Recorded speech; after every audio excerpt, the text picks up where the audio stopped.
Hi friends, welcome to Tutors Funny Tamil. இன்னைக்கு நம்ம சேனல்ல நம்ம செய்ய வேண்டிய விஷயம் என்னன்னா Laravel 11. இப்போ Laravel 11 வந்து இப்போ ஒரு 4 டேஸ் 5 டேஸ்க்கு முன்னுக்கு தான் ரிலீஸ் ஆச்சு. இப்போ Laravel 11ல உள்ள புது ஃபீச்சர்ஸ் என்னன்றதை பார்ப்போம்.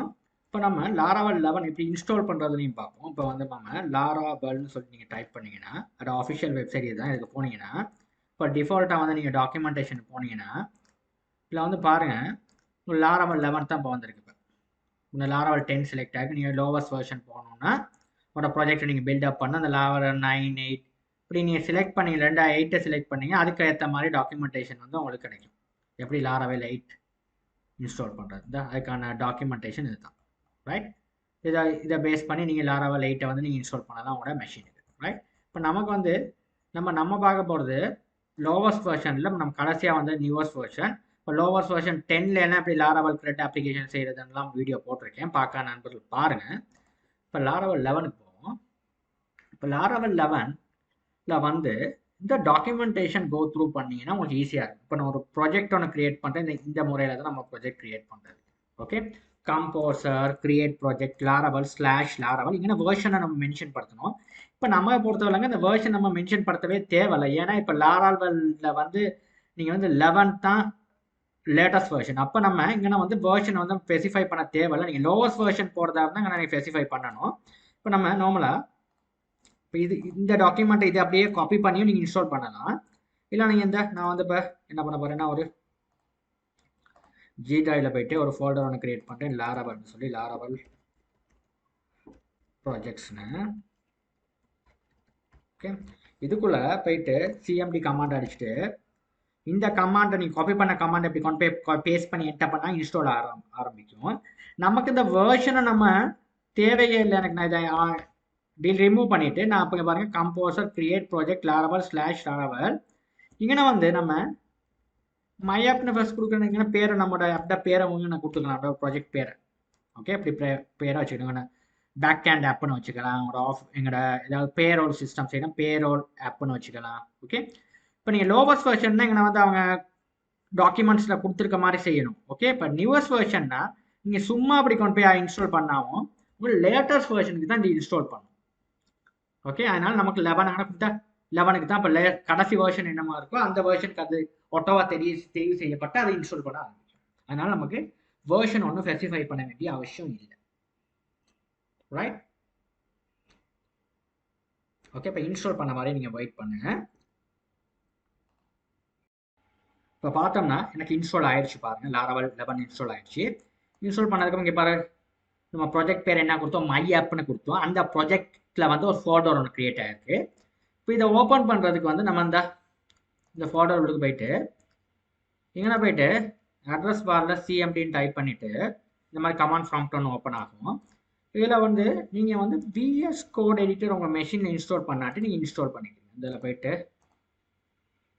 VS கோட் எடிட்டர், இது வந்து ரொம்ப ஃபேமஸான எடிட்டருங்க. இப்போ நான் இந்த இது உங்களுக்கு தெரியுமா இருக்கும். இதுக்கெல்லாம் VS கோட் எடிட்டர். இப்போ இந்த VS கோட் எடிட்டரை வச்சு தான் இப்போ அதாவது இல்லை நிறைய மாற்றங்கள் செஞ்சுக்கிட்டே வராங்க. இப்போ இந்த ஃப்ளட்டர் மொபைல் அப்ளிகேஷன்லேருந்து வெப் அப்ளிகேஷன்லேருந்து இப்போ இந்த VS கோட் எடிட்டரை பயன்படுத்தி தான் எழுதுறாங்க. ஏன்னா இந்த எடிட்டர் வந்து அந்த அளவில் நம்மளுக்கு வந்து ஒருத்தருக்கு வந்து நல்லா ஃப்ளெக்சிபிளாக ஈஸியாக இருக்குது, நமக்கு ஒர்க் பண்ணிட்டு போகிறதுக்கு ரொம்ப ஈஸியாக இருக்குது. இதுக்கு நிறையா எக்ஸ்டென்ஷன்ஸ்லாம் இம்ப்ளிமெண்ட் பண்ணுவாங்க, நம்ம கோர்ஸ் இம்ப்ளிமெண்ட் பண்ணிட்டு போகிறதுக்கு ரொம்ப ஈஸியாக இருக்கும். இதை நீங்கள் உங்கள் மெஷினில் இன்ஸ்டால் பண்ணிக்கிறீங்க, டவுன்லோட் பண்ணி இன்ஸ்டால் பண்ணிக்கிறீங்க. Okay, right. இப்போ நான் ஆல்ரெடி இன்ஸ்டால் பண்ணதுனால இப்போ நமக்கு பாருங்கள் ஈஸியாக அந்த ப்ராஜெக்டை வந்து ஓப்பன் பண்ணிக்கிறதுக்கு வந்து VS கோட் எடிட்டர் ஓப்பன் பண்ண தேவை. இங்கே வந்து CMD மேலே அட்ரஸ் பாரில் டைப் பண்ணிவிட்டு இங்கே கோட் ஸ்பேஸ் டாட்டு நீங்கள் என்டர் பண்ணிங்கன்னா இந்த கம்ப்ளீட் உங்கள் என்டையர் ப்ராஜெக்டும் இந்த மாதிரி உங்களோட VS கோட் எடிட்டருக்கு ஓப்பன் ஆகும். கோட் ஸ்பேஸ் டாட்னு அடிச்சு இப்போ பாருங்கள் அதே folder structure and file structure. Okay, right. Okay, இப்போ நான் அடுத்தது என்ன செய்ய போறேன்னா இங்கே நான் வந்து இன்னொரு விஷயம்னு சொல்ல போகிறேன். இங்கே வந்து நான் ஆல்ரெடி ஜாவாவில் MySQL ரன் பண்ணிக்கிட்டு இருக்கேன். இதை வந்து நான் வந்து ஸ்டாப் பண்ணுறேன். நீங்கள் ஆல்ரெடி ஜாவாவில் MySQL ரன் பண்ணிக்கிட்டு இருந்தீங்க, நான் போயிட்டு சர்வீஸில் போயிட்டு MySQL வந்து ஸ்டாப் பண்ணுங்கள். இப்போ நம்மளோட XAMPP சர்வரை நான் ஓப்பன் பண்ணுறேன். XAMPP ஜாம் நீங்கள் இன்ஸ்டால் பண்ண நண்பர்கள் உங்களுக்கு ஆல்ரெடி இந்த வீடியோஸ் இருக்குது ஜாம் எப்படி இன்ஸ்டால் பண்ணி இன்ஸ்டால் பண்ணிக்கிறீங்க. இதில் வந்து நீங்கள் அப்பாச்சியும் கனெக்ட் பண்ணிக்கணும், MySQL கனெக்ட் பண்ணிக்கணும். கனெக்ட் பண்ணதுக்கப்புறம் ஏன்னா ஃபர்ஸ்ட் ஒருத்தர் இருக்க .tnbன்னு ஒரு ஃபைல், இந்த ஃபைலுக்கு போயிட்டு போனீங்கன்னா இப்போ நார்மலாக லாரவல் 10 பொறுத்தவரை உங்களுக்கு MySQL டேட்டா பேஸஸ் தான் டிஃபால்ட் டேட்டா பேஸாக அவங்க வச்சுருப்பாங்க. ஏன்னா அது MySQL டேட்டா பேஸ் தான். ஆனால் லாரவல் 11 வந்து MySQL டேட்டா பேஸ் ஒன்றும் கிடையாது. இங்கே SQLite தான் அவங்க வந்து அவங்க டிஃபால்ட் டேட்டா பேஸ், அதாவது உங்களுக்கு ப்ரொஜெக்டை நீங்கள் க்ரியேட் பண்ணுற நேரமே ஒரு டேட்டா பேஸை வச்சுருப்பாங்க. நான் கன்ஃபிகர் பண்ணுறதுக்கு SQLite தான் வச்சுருக்காங்க. இதை வந்து நான் என்ன பண்ணணும்னா இதை ஃபர்ஸ்ட் இந்த டேட்டா பேஸ் கன்ஃபிகரேஷனில் வந்து இதை வந்து எல்லாம் காமெண்ட் பண்ணி வச்சுருக்காங்க. இதை அப்படியே செலக்ட் பண்ணுங்கள். செலக்ட் பண்ணிட்டு VS Code எடிட்டரில் Ctrl+// அடிச்சிங்கன்னா இது அன்காமெண்ட் ஆகிடும். இந்த கீ கண்ட்ரோல் இந்த கீயை அமுத்திக்கிட்டு அதான் ப்ளஸ் அடிக்கணும். இந்த கீயை அமுத்திக்கிட்டு ப்ளஸ் இதோட என்ன அமுத்தணும்னா இந்த // உங்கள் கீபோர்டில் டைப் பண்ணிங்கன்னா உங்களுக்கு இந்த இது வந்து அன்காமெண்ட் ஆகிடும். இப்போ இங்கே நான் வந்து நம்ம கனெக்ஷனை ஸ்பெசிஃபை பண்ணுறேன். என்ன கனெக்ஷன்? MySQL. ஓகே, இப்போ நம்ம ஜாம் சர்வர் தான் ஓப்பன் பண்ணிட்டோம். இதில் போய்ட்டு அட்மினை கிளிக் பண்ணுங்கள்.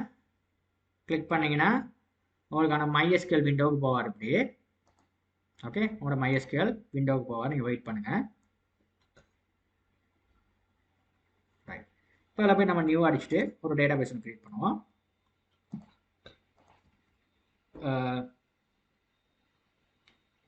DB நம்ம சொல்லுவோம் SMS, சும்மா போடுமா SMSன்னு ஒரு டேட்டா பேஸ் க்ரியேட் பண்ணுறேன்.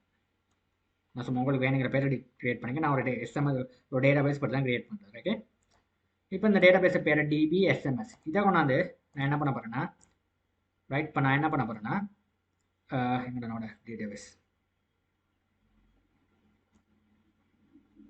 இந்த இருக்குது.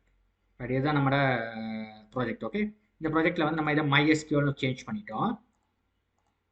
ஓகே, இப்போ டேட்டா பேஸை வந்து நம்ம என்ன பண்ண பார்க்க போகிறோம்னா நம்ம டேட்டா பேஸ் என்ன நம்ம கொடுக்க போகிற டேட்டா பேஸோட பேர் என்ன நம்ம செஞ்சோங்கன்னா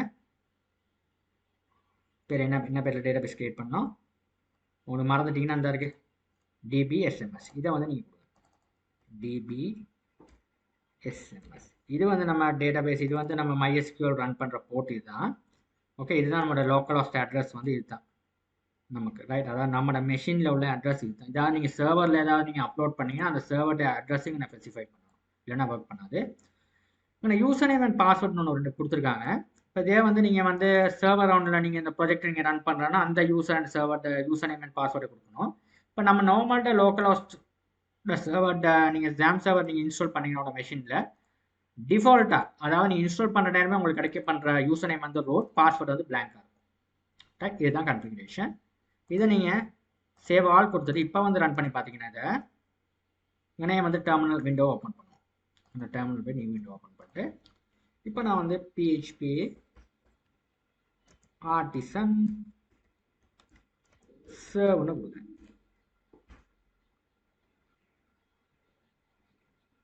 ரைட், இப்போ இதை அப்படியே காப்பி பண்ணியிருந்தேன் இந்த URL ரன் ஆகுது ப்ராஜெக்ட். இதை கொண்டாந்து இங்கே பேஸ்ட் பண்ணுறேன்.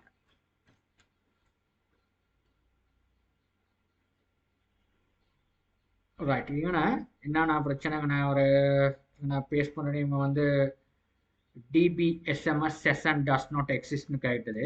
இப்போ நான் என்ன பண்ண போகிறேன்னா இது ஒரு மைக்ரேட் ஒன்று அடிக்கணும். இப்போ நான் டேபிள் எங்கே வந்து என்ன சொல்லியிருக்காங்க நாங்கள் இப்போ நான் வந்து எங்கே டேட்டா பேஸை க்ரியேட் பண்ணிவிட்டு டேட்டா பேஸ் பேரை கொடுத்து டேட்டா பேஸை நான் கொடுத்துட்டேன். ஓகே, இப்போ நான் வந்து இதுக்குள்ளே நிறையா டேபிள்ஸ் இருக்குது, டிஃபால்ட்டாக நிறையா டேபிள்ஸ் இருக்குது, அதை நான் மைக்ரேட் பண்ணணும்னு கேட்குது. இப்போ டேட்டா பேஸ்னால் இதுதானே நம்மளோட டேட்டா பேஸ், இதுதான் டேட்டா பேஸ். இப்போ டேட்டா பேஸை பார்த்தீங்கன்னா நம்மளுக்கு வந்து பாருங்கள் நோ டேபிள்ஸ் ஃபவுண்டுன்னு இருக்குது. இப்போ அவங்க என்ன சொல்கிறாங்கன்னா இப்போ நம்மளுக்கு வந்து DB செஷன் ஒன்று அவங்க இம்ப்ளிமெண்ட் பண்ணியிருக்காங்க. இதை வந்து அவங்க கேட்குறாங்க. ஓகே, இப்போ நான் அதை வந்து என்ன பண்ணுறதுன்னா இந்த ப்ராஜெக்ட் ஆல்ரெடி ரன் ஆகிட்டு இருக்கு. இதில் இதை க்ளோஸ் பண்ணனா Ctrl+C அடிச்சு ஸ்டாப் பண்ணலாம் சர்வரை, தேவையில்லை. இன்னொரு விண்டோ ஆன் பண்ணுறது இந்த இருக்குது ப்ளஸ் சிம்பிள் எடுத்துக்கிட்டு இங்கே நான் என்ன பண்ணுவேன்னா PHP இங்கே வந்து நம்மளுக்கு என்ன பண்ணணும்னா PHP artisan migrate நடிங்க.